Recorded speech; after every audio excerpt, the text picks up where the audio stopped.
are going to try to cover a lot of ground today, and we'll take questions at the end and see if we can make sure we address everyone's questions. And one of the questions we always get is, how do you get a copy of the deck? And we'll give you instructions on how to do that as well. All right, so we're going to talk about what data is most essential today that you need to have in marketing, because I think we all know that there's lots and lots of data available to us, and if we're not careful, we can just drown, in the data vortex. And what are the analytics that we need to use and the kinds of models that should be in every marketer's library? I'm not going to go into all the different kinds of analytics out there. There are so many different choices, but we will talk about analytics in broad terms and what they really mean, and go from there.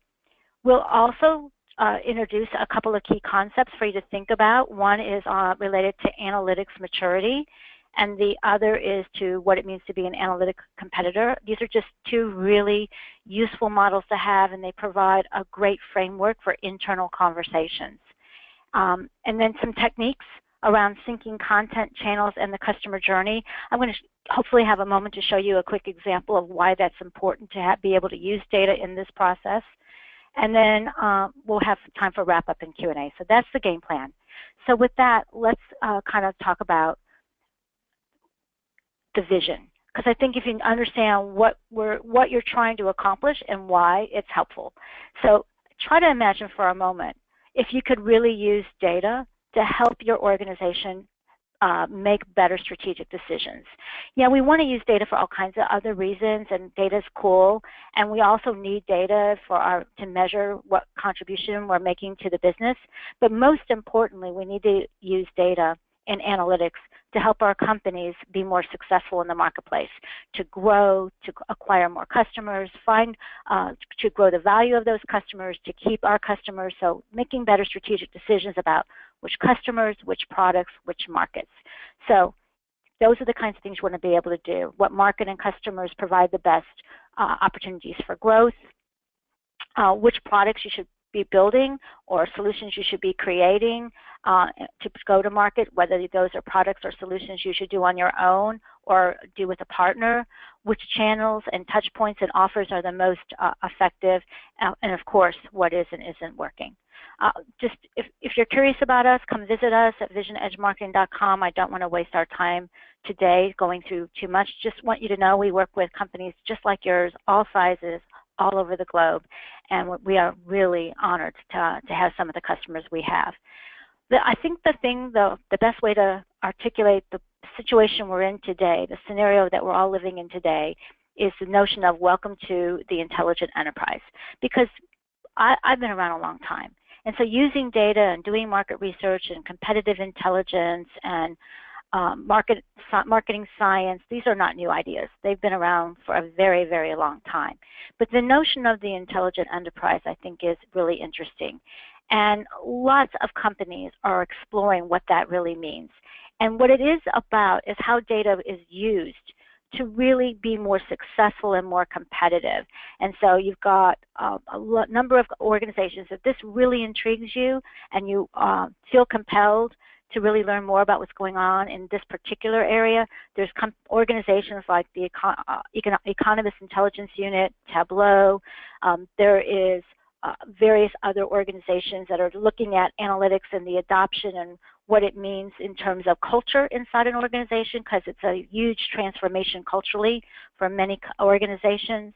How it's driving better business decisions if you're trying to figure out how to justify the investment, because the things we're going to talk about momentarily, they do take an investment. And so you want to be able to articulate the value proposition behind making this kind of an investment.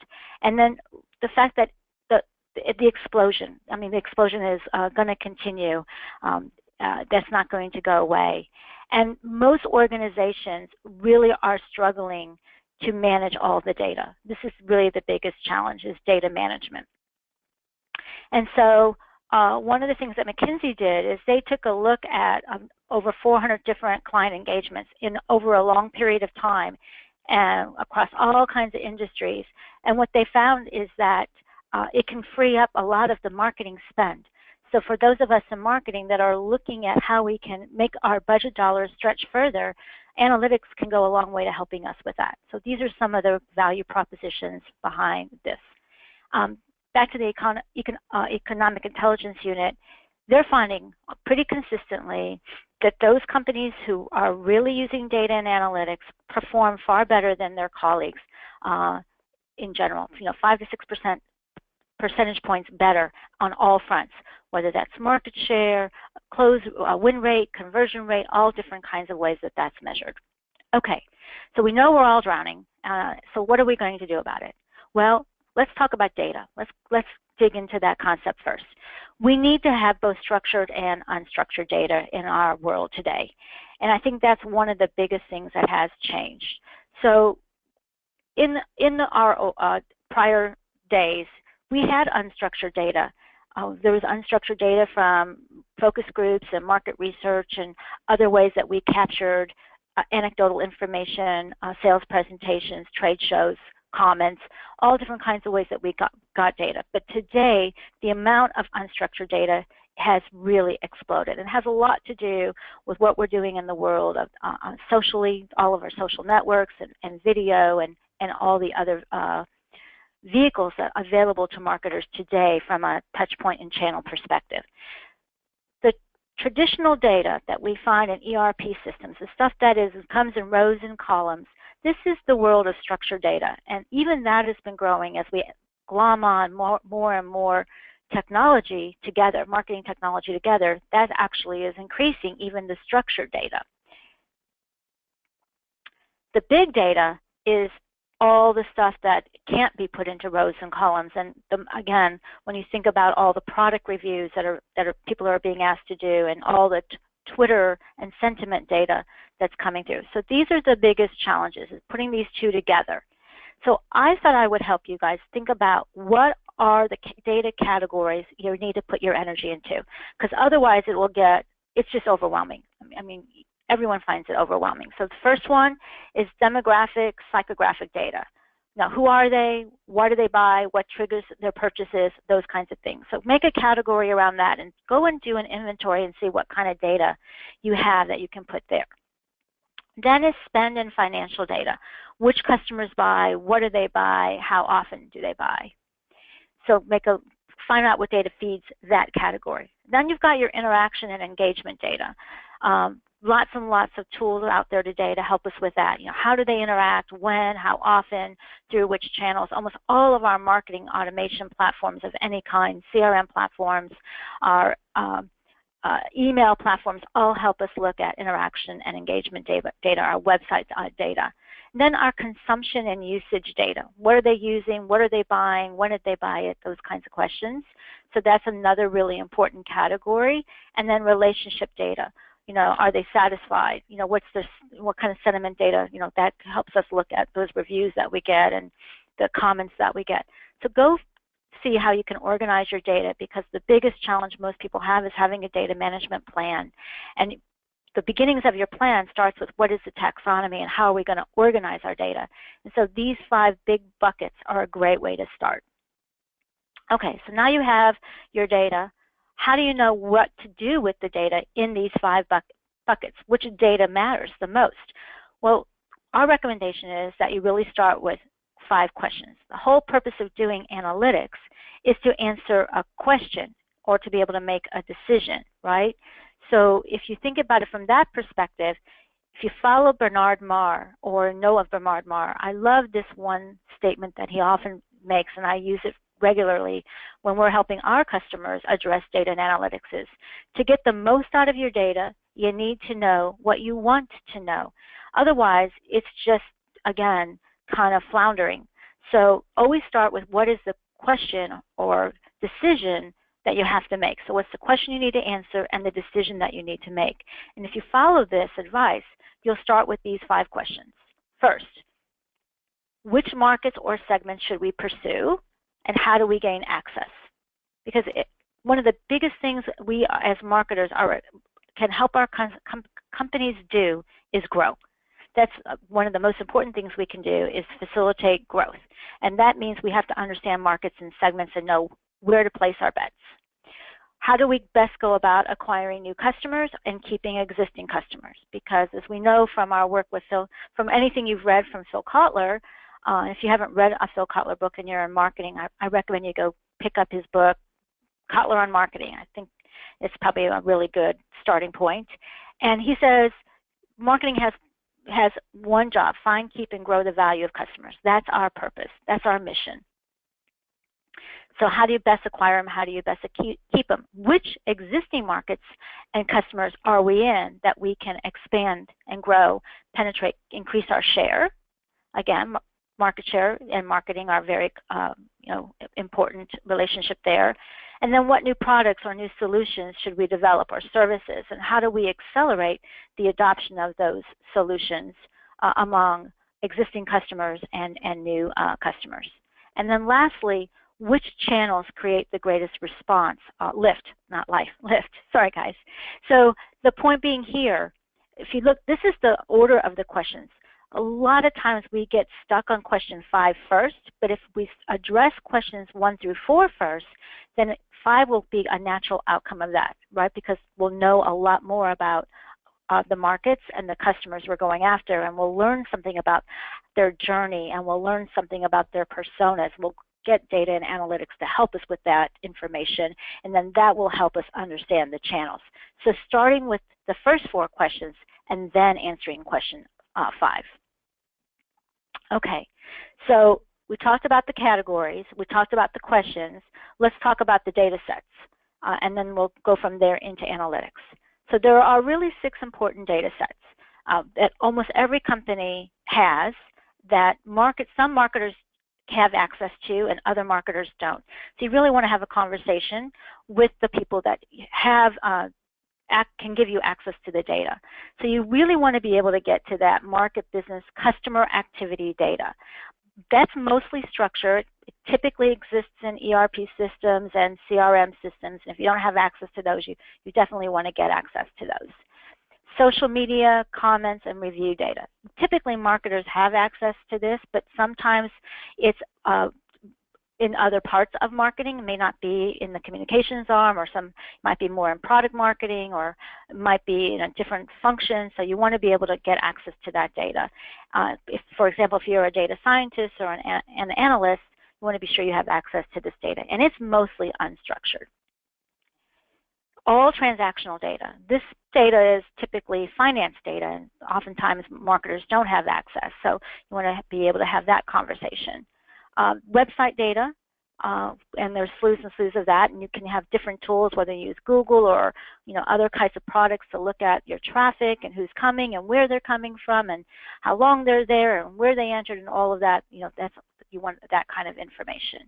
And then voice of customer, telecom, call center data. Voice of customer could be through market research. So if you have an entity in the organization that's doing market research or product marketing or product management, sometimes it's collecting that kind of data. Market requirements data, data that's coming in through the help desk or the call center. So you want access to that data.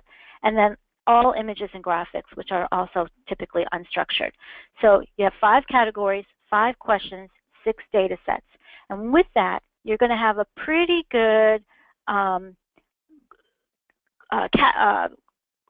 catalog of data. So now you can begin to do analytics, because you can't do analytics without data, right?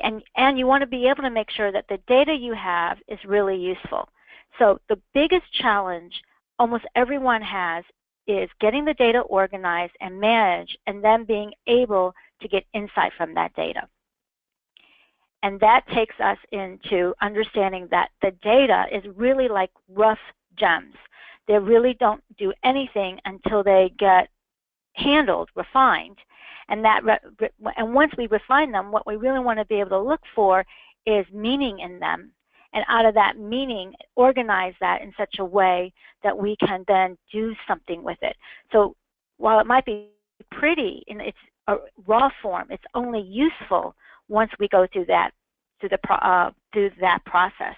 And that allows marketing to serve in a much more strategic role. So why do we care about this? Well, yeah, we want to make better decisions, but as marketers, we have an opportunity to serve in a much more strategic role because we are helping our companies be smarter and make better decisions and create customers, which is the purpose of business, and grow, which is why we exist in the first place. Okay, so making it data actionable, number one challenge. How do we use analytics to build a bridge? Well, first, just a little history. Analytics have been around a very long time, a long, long time. Applying the concept of logical analysis to discover and communicate patterns in data is what we mean when we say analytics. So for those of us who maybe didn't embrace math early on, math has come to marketing, but it shouldn't scare us because most of us have been in some way or another exposed to analytics. Today, when we apply it to marketing, it means that it's the practice of what we call measuring, managing, and analyzing different types of data, market data, customer data, and performance data, all for the purpose of maximizing marketing effectiveness. That's what we're trying to do, so that the investments that we are making on behalf of the company have a better likelihood of producing the right kinds of results. So it really is about the ability to identify the best customer path to purchase and experience. So where are the problems and where are the opportunities? Because sometimes we know there's an issue, but we don't know where it is. And so for those of us who have been around analytics for a long time, we're familiar with the concept of Pareto analysis, right? Well, that applies to us in understanding this path to purchase. Where are the problems or experience problems so that we know which things are the most important things that will have the greatest opportunity to make a difference. And so that's what we're honing in on. To create and innovate, to redesign and re-engineer processes. Marketing has a lot of processes. Many marketing organizations do not document their processes very well. It's really important to document your processes. Certainly, if you're going to put in any kind of a system, you want your process documented first, because once you put the processes and systems in place and you've used the data and analytics to design them properly, then you can improve your strategy, your marketing programs, the customer experience, and things such as product development or product innovation. And the other key thing about analytics is that it allows us to evaluate the strategic and tactical options and figure out what is the best course of action. Remember, it's all about making the data actionable. And then, lastly, if we get really good, and we're going to talk about this a little bit more, we can develop the models that will help us anticipate behavior and then plan for that behavior. And that's sort of the ultimate aim of doing this work.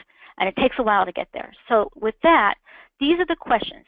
I don't know if any of you remember Snuffy. I love the comic strip Snuffy. And you might know or remember seeing this one a while back. And Snuffy and Lukey, they're best buds. And they like to do a number of things together. They love to play cards together, they drink together, and they love to go fishing together.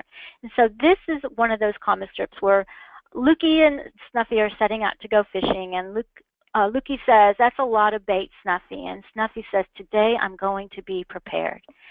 Some of the fish bite better on worms, some of them seem to prefer crawlers, and some really go for the wigglers. I figured I'd put out a buffet and see what happens. Well, when we don't work from data and analytics and we're going after acquiring, keeping, and growing the value of customers, if we don't use the data and analytics, we are like Snuffy and we put out a buffet and hope it's going to work. So if we use data and analytics right, we don't have to live the life of Snuffy. What we get to do is know who they are and how many there are in every segment. So which fish in which pond and how many fish of each kind are in those ponds. What do they buy and when and why, right? Because those are the kinds of questions that our leadership team is going to ask us. Who are they? What do they buy? When do they buy it? Why are they buying it? How are they buying it? So that's back to the journey, right? Well, who's buying it? Who's recommending? So in the B2B world that we spend most of our time in, one of the things about the B2B buy is it's typically multiple people involved in the decision, and it's a consultative sell, and it takes time. So that means we need to understand who is buying, who is recommending, who is influencing, what's triggering the buying process, and then what influences the buying decision, and what are the buying criteria and preferences. All of these are the kinds of questions we want to be able to answer with analytics. So starting with these kinds of very specific questions will help you to make your data and analytics more useful. Remember, the guiding principle here is you want to know what you want to know, right? Remember Bernard Marr. So you need to know what you want to know, and that will help guide the decisions that you make related to your data and analytics. So how do you turn the data into insights, right? How do you get to those patterns? Well, let's return to a model that was developed by Stephen Tuthill, who had been at 3M. And it seems so intuitive now, but when he developed this model, 27 years ago, think about that, it wasn't obvious. So the first thing he says is you have to have a way to synthesize your data, because you can't see patterns if it's just all over the board. So remember, you have to refine your data. So if you go back to taking those raw gems and refining them, then you have to hone in on the right data. So you go from storing your data to being able to arrange it so you can select from it. So you hone in on those patterns, and remember that not all patterns are meaningful. So you want to look at the patterns and really say, why would we care about this? And then looking at each of one of those patterns and having a process for evaluating them and determining what it means. So this is what's going on in the information step of the model. What we recommend is when you see a pattern is write out a very simple statement and into a sentence with a noun, a verb, and an object that articulates what is the insight that's emerged from the pattern.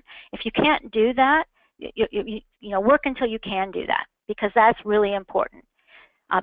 We recommend, when you're working together, that someone's sort of the champion behind making all this happen, but there are others that are in the organization looking at the data. So it might be marketing and sales and product working together, or it could be marketing and service and product working together. It could be the people that are in delivery, so like professional services or technical support. So various different people will be, depending on what the question is, what it is you want to know, post the insights, so post those statements, and then incubate them so that you can actually come back the next day. We recommend put them on a board. What do they really mean? What is it really telling you?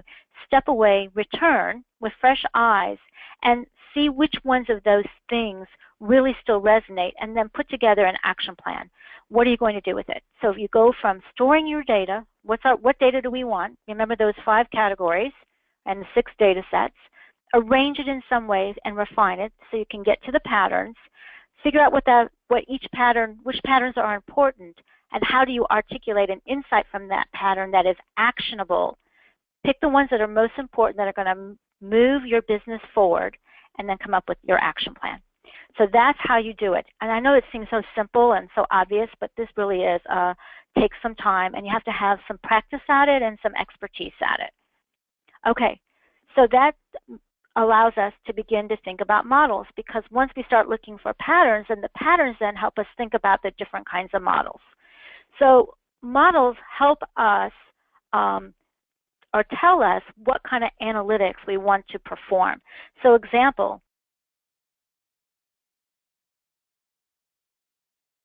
you need to support a product, you would use something like differential calculus, right?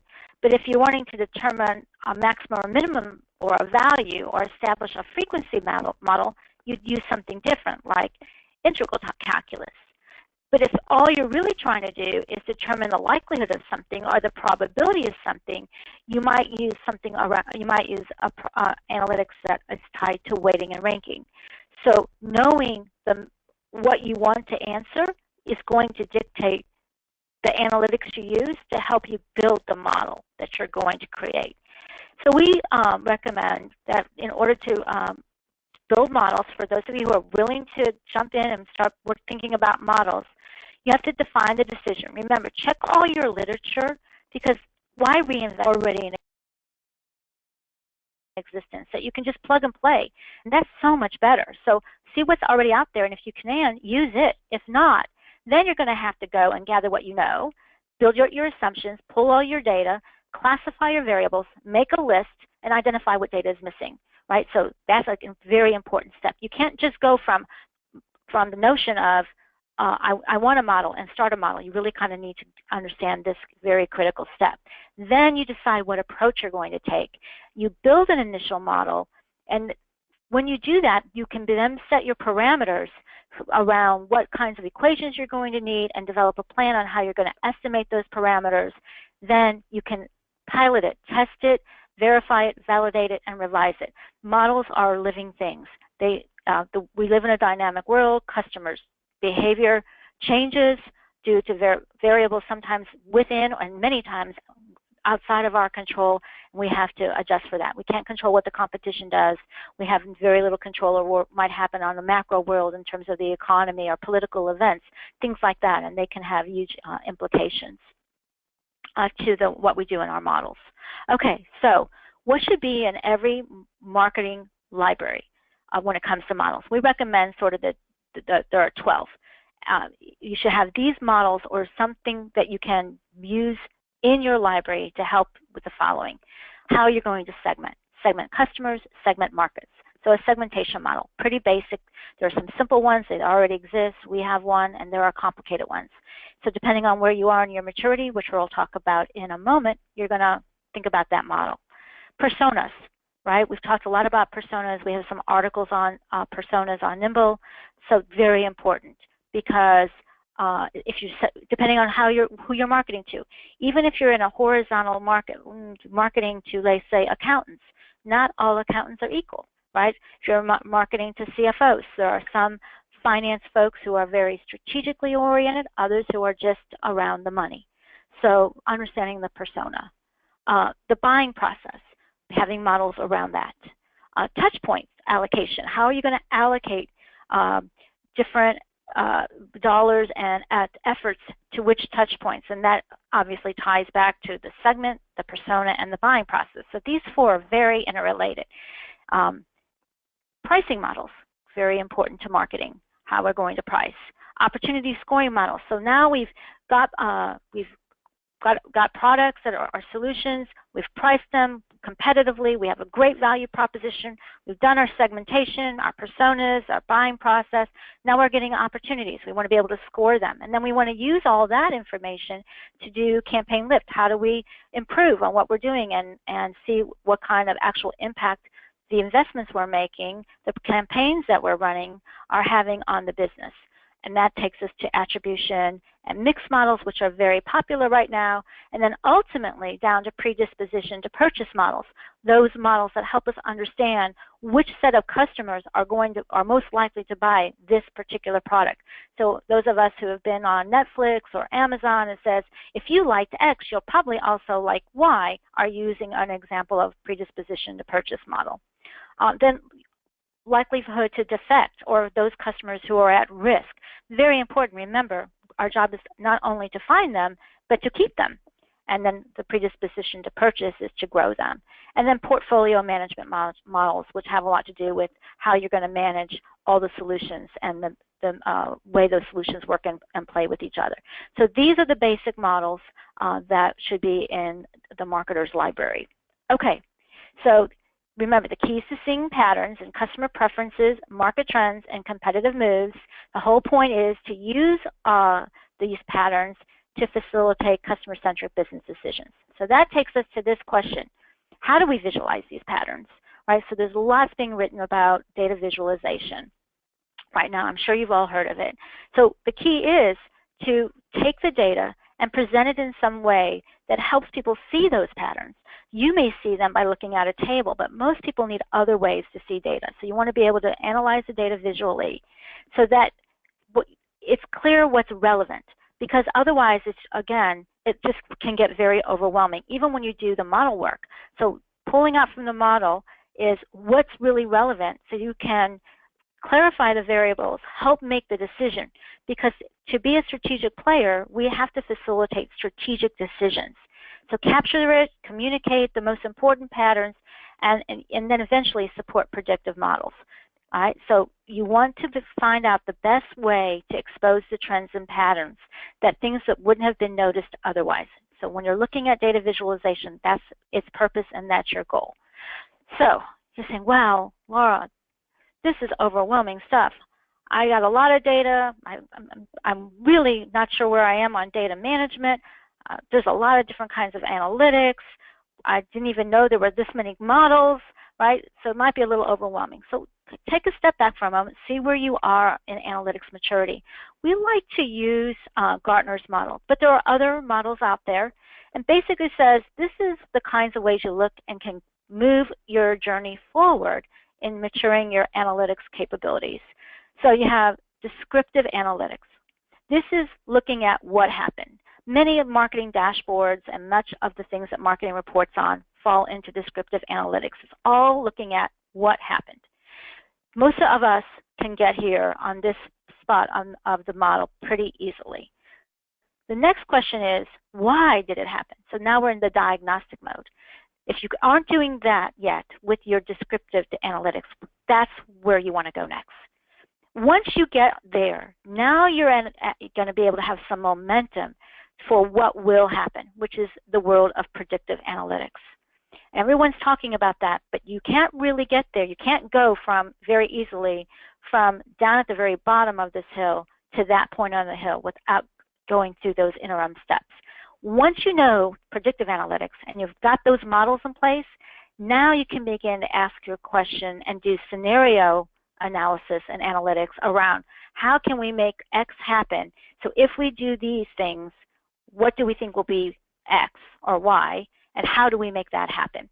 And that's the foresight. That's the nirvana. That's the utopia that we're all trying to get to. Okay, so we have a quick question. Joe, can you help us with that question?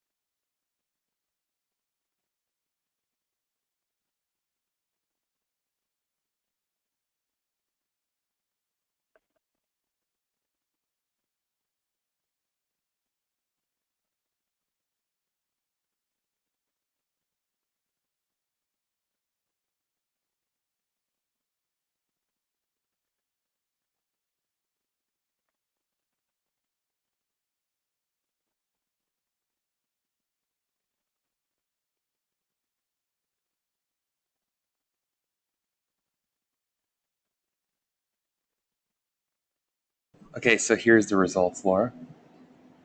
Great. John, what do we see?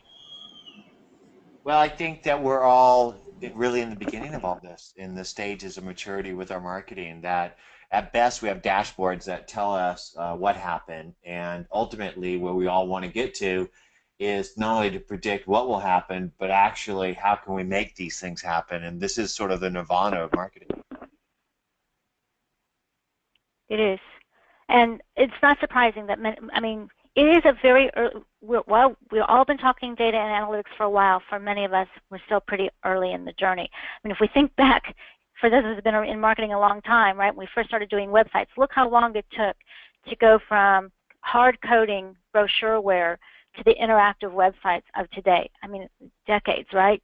So that's what it's going to take even in the data and analytics front. So that takes us to how to be this analytics competitor, right? So make a plan. My recommendation is take a moment before you jump into the next thing and figure out based on where you are, what are some things you could do to help you get to the next step. So Tom Davenport and team, and I'm sure many of you have read How to Compete on Analytics. Whoops, something happened there. Let me fix that. How to Compete on Analytics walk through the various stages and talking about why it's so important that analytical competitors are far superior on so many fronts, and including being competitive. And so that's why you want to make this investment. And so I'm sure some of you are sports fans, and you've heard the concept margin of victory, right? So the margin of victory is about how much better the winner is than the rest of the pack. The margin of victory. It really is a indicator of, in the sports world, an indicator of greatness, right? So the point of being an analytics competitor is to be able to have a wide margin of victory. That's what this is really all about. And so what their model suggests is, if you're in an environment where you don't have very good data quality, and you're missing a lot of data, and you don't have skills, that's kind of an analytically impaired state. And you have to fix that, because you can't move up this pyramid without fixing that. He says then you kind of get into sort of a business as usual, and you get in the habit of pushing the button on your CRM system or whatever system, and you're pushing out some reports. That's localized analytics. And you pour over those reports, whether they're monthly or quarterly at a QBR or a monthly ops review or wherever it is, and you try to make some decisions from that.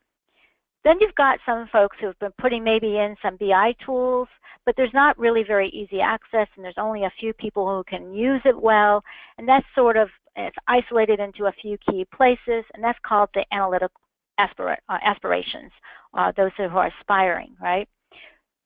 The next step up is where you become an analytic company. So you've got the culture. The culture's in place, the data's really good, the processes are really good, the systems are really good, but you haven't really turned it into a competitive asset. The last place is where you really have that statistical analysis, predictive modeling driving your business. And you're combining internal data and external data, but it's really about driving the business. And so that's this model. So oftentimes your analytics maturity and your ability to compete are related to each other, although not always. You've got some people who have gotten very sophisticated with data and very sophisticated with models, but they're still down at localized analytics. And so I'm curious, let's post the next poll question. Let's just see what the correlation is between where people are on the maturity and where they think they are as a competitor.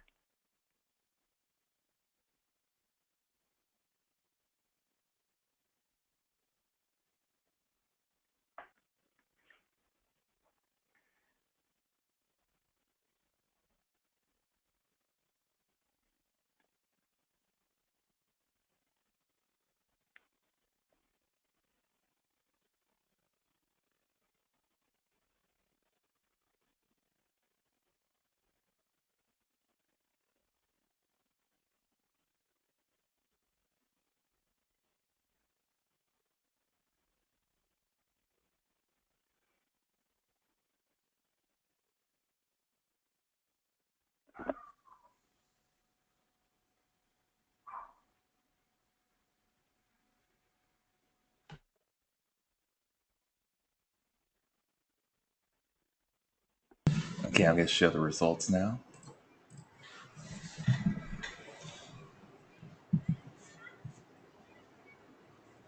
Laura, I think that it looks like on this particular poll, people a little bit further along the journey than on the previous poll. What do you think?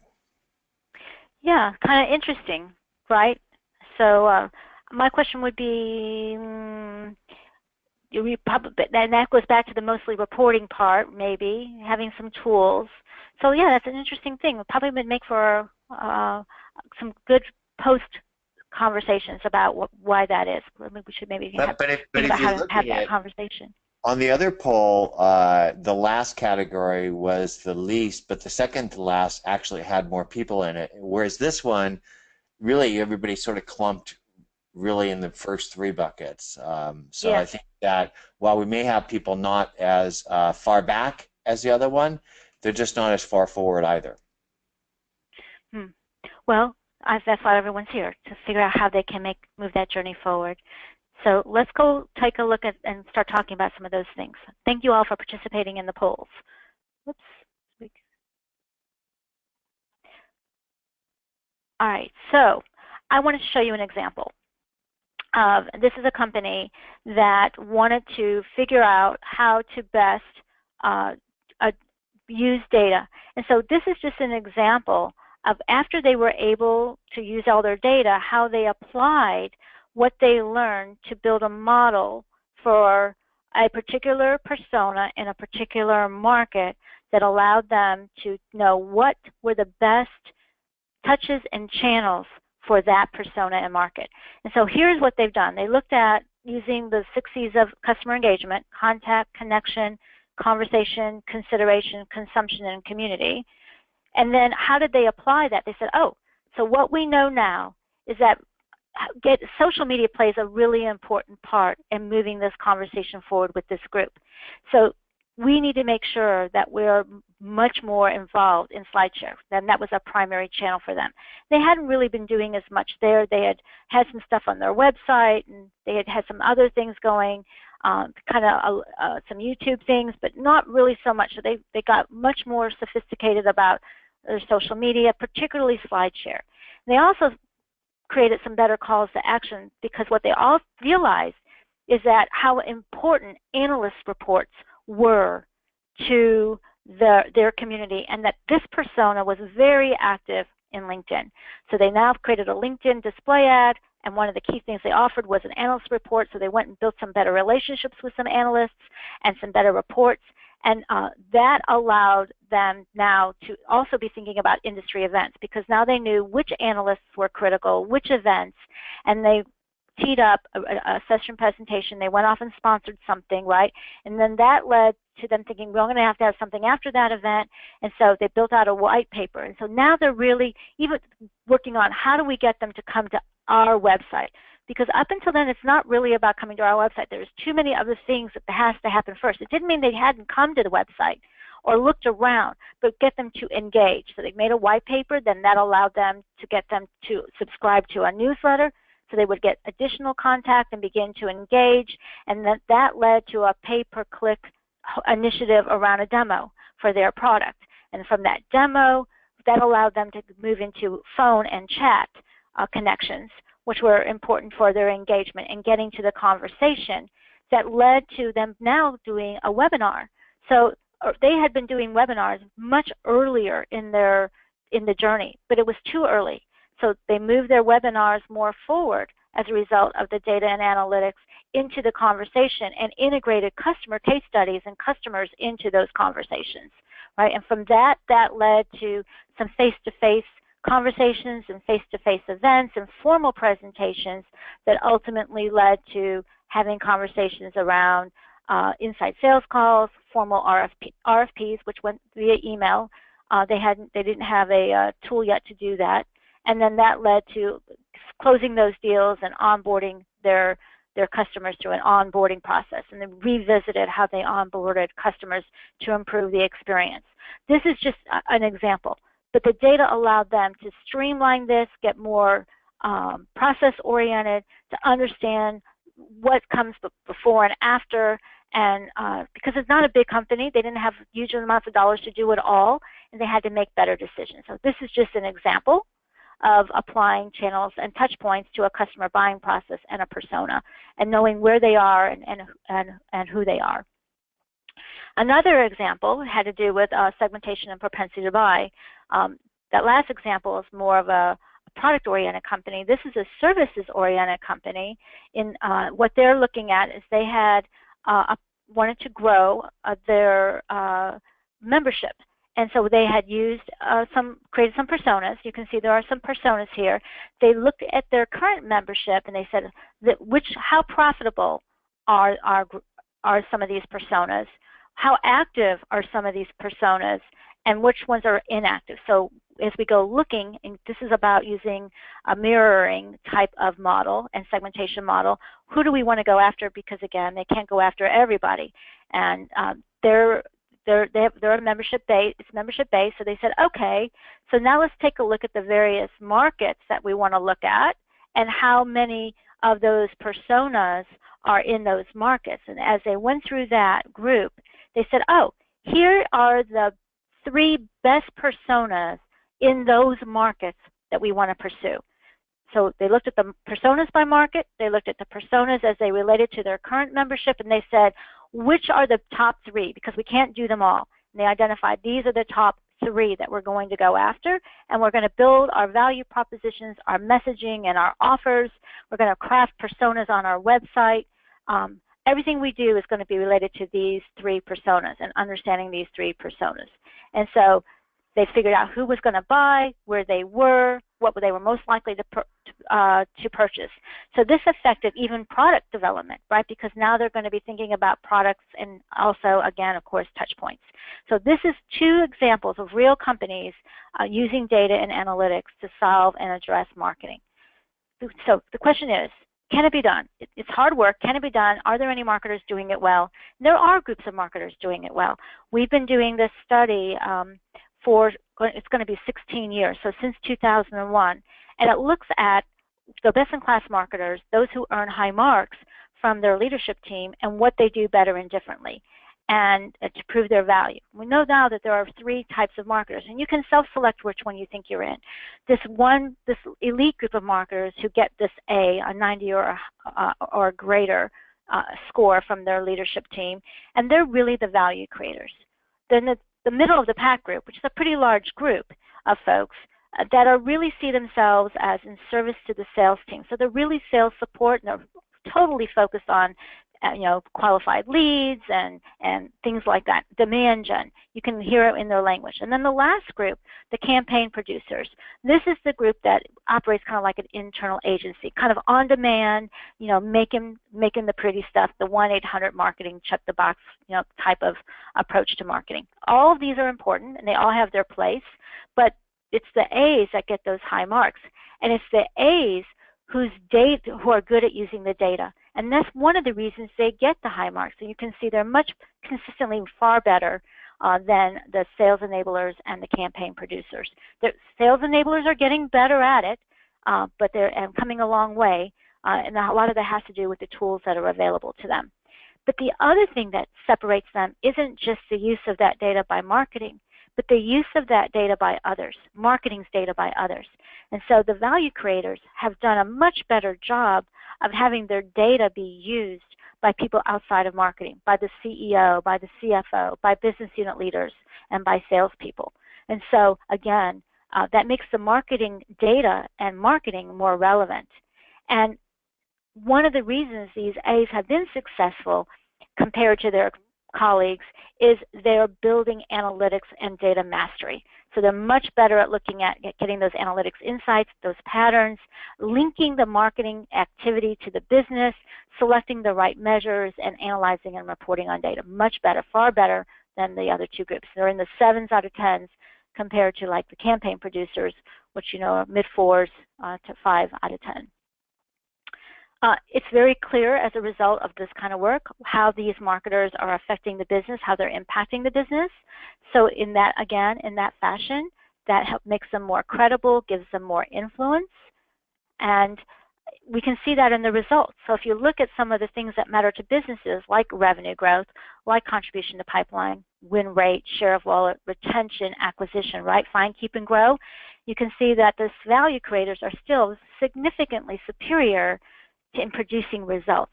And so it's all related. It can be done. It does take work. It's not easy, but I want you to know there's good payoff. So with that, I'd like to wrap up, and so we can go into questions. What do you do? First things first. So start at the top. You've got to have people at the top who believe in a data-driven culture. So if you don't have that, you're going to be swimming against the current. So get a evidence-based, insights-driven culture. It's really important. You look at your skill sets and look at how big your team is. It may be time to just start out by buying it rather than building it internally or hiring it. So outsourcing can sometimes be a better way. You get experts to help you.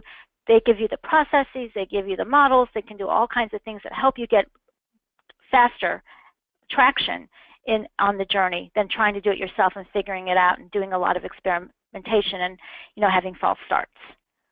Know your data.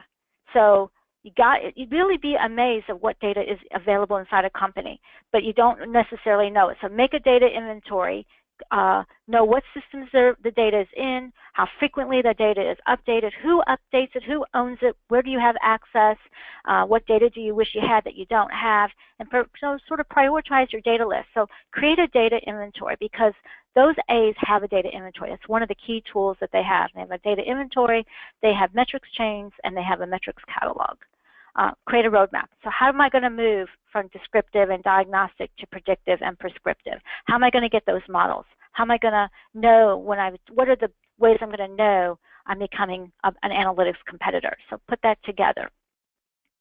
Okay, so key takeaways. Creating and extracting customer value, that's our job in marketing. We need to know what we want to know. We have to figure out how to get patterns, using the model of collect, organize, analyze, synthesize. Look for those patterns to improve customer experience, because that's our primary focus. Find, keep, and grow the value of customers. Incubate your insights. Let them sit. Don't make hard right turns. Have a plan. Make those decisions. Be sure you take action. Right? Know where you are. Take action. Develop those models. You can't develop them all overnight. Some you may already have and are very robust. Others you might not have. So what's your plan? Test, measure, learn, revise. And so with that, is it worth it? One of the things I want to tell you is it is really worth it. So IBM did a study, and and looked at what was the value of that analytics maturity and being able to compete. And they found that those that do it well, customer retention goes up by 9%. They see additional 2% of more wallet share.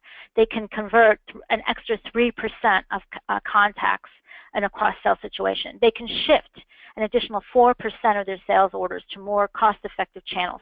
These are all really valuable things, right? Again, back to how do you convince your leadership team to make an investment? And more importantly is the credibility. The credibility by the CEO, the CFO, the business leader, and sales of the marketing organization. Those people who can do this well are perceived as more credible. When you're more credible, and relevant, you have more influence and in driving the business decision. So take action. Think about what you've learned. Take it back to your team. Figure out one takeaway and one thing you're going to do differently. Write it down now, because today's going to get busy, and tomorrow is going to be Friday, and then it's going to be a weekend, and then it's President's Day for those of us in the States. So write it down right now. What's one thing you want to do differently? We have a white paper that takes you through some of this. It's called Intuition to Wisdom. It's free. So you can come in, online and get it out of our white paper section, or go to the Learning Center under Analytics. And then if you want a copy of this presentation, send me a note, and I'd be happy to get it for you. And I know that Nimble is going to be posting a recording, so it'll be available. And stay in touch. So with that, let's do Q&A. Laura, as the questions start rolling in, I just wanted to pause and just tell you how fascinating this presentation was. By the way, this is John Ferrara, CEO of Nimble, and I just want to say that Laura is one of our best contributors to our blog in regards to marketing insights, and in a way that's just absolutely digestible. Now, this was a deep dive into really where we all would love to be, but in reality, there's going to be many steps to get there. Clearly, you saw by the statistics that many of us, and I including us, are at the beginning of this journey. But one of the things I wanted to share was, if you take your accounting customers today, these are people that you've organically sold to in the past. If you take the people you sold to in the past, their emails and their name and basic information, and put that into Nimble, Nimble will automatically map the people and company data for those companies and people, and then give you their commonalities, areas of interest, and other demographic persona data that you could actually begin right away analyzing who are your existing customers. Because if you understand who your existing customers, it may or may not be a direction of where you want to proceed in the future, because maybe you might want to focus on a segment of those existing customers to truly accelerate your business. But understanding where you're at by looking at your accounting customers today, I think is a great place to start. What do you think, Laura? I agree. I totally agree. I think that's a great suggestion. Okay, so do we have any questions rolling in? Yes, we do. What book were you recommending, Cutler or Kotler? I think it's Cutler. It's C-U-T. She's a professor at Kellogg. Jennifer Cutler, C-U-T. No, Phil Kotler. Phil Kotler. Phil Kotler. And the book is Kotler, K-O-T-L-E-R, Kotler on Marketing. Okay, so it's Philip Kotler, Kotler. If you Google Yes, that, and if you search him, you'll see all kinds of stuff about him, and he's a professor at Northwestern, and I find that his book written for Kotler on marketing is a really good starting point. okay. Another question is, when it comes to B2B, is there anything different, less or more relevant in terms of what you discussed today? 1, data sets, 2, marketing models, 3, analytics. Oh my. Well, I think that it can be very challenging for B2B folks to get the data sometimes. And that's the place you got to start. You can't do analytics if you don't have data. We're working with a customer right now who's trying to increase conversion rate from free to paid. And they don't have any data. So that's a challenge. Many B2B companies use third parties, have partners, and oftentimes haven't really sat down with those partners and talked about the data that the partners need to share. So getting the data is the first place to start, because you can't do analytics without data, and you can't build models without analytics. Okay, and then there was a question here about how do you do what I described in Nimble. And one of the things that Nimble will do when you put in a contact is it will map the identity on that person and their company's background. And then it'll bring the data down into what we call the social cards. And we use that in order to build some key segmentation areas. And if you Google Nimble segmentation, you'll see how we do that segmentation. And we'll be enhancing Nimble so that it will do that at scale in the background across all your records. Today, you have to go to the record in order to do much of that segmentation, but there should be a few different blog posts on our website on Nimble segmentation, and if you go and look that up, you'll see more detail on that. Okay. Okay, I don't see any more questions, Laura. It looks like we're a wrap. We're at the top of the hour. I want to thank you for this amazing presentation, and I encourage all of you to follow Laura on Twitter, go to her website, look up the slide decks that she's sharing. She is a wealth of information, as you saw from the presentation today. Laura, you have any parting words for us? I just want to say thank you to the Nimble team. Thank you for having us and for letting us be a part of your community. And thank you all for giving up your time to be a part of this webinar. And if we can be of any help, just reach out. Thank you so much. Bye-bye. Bye-bye.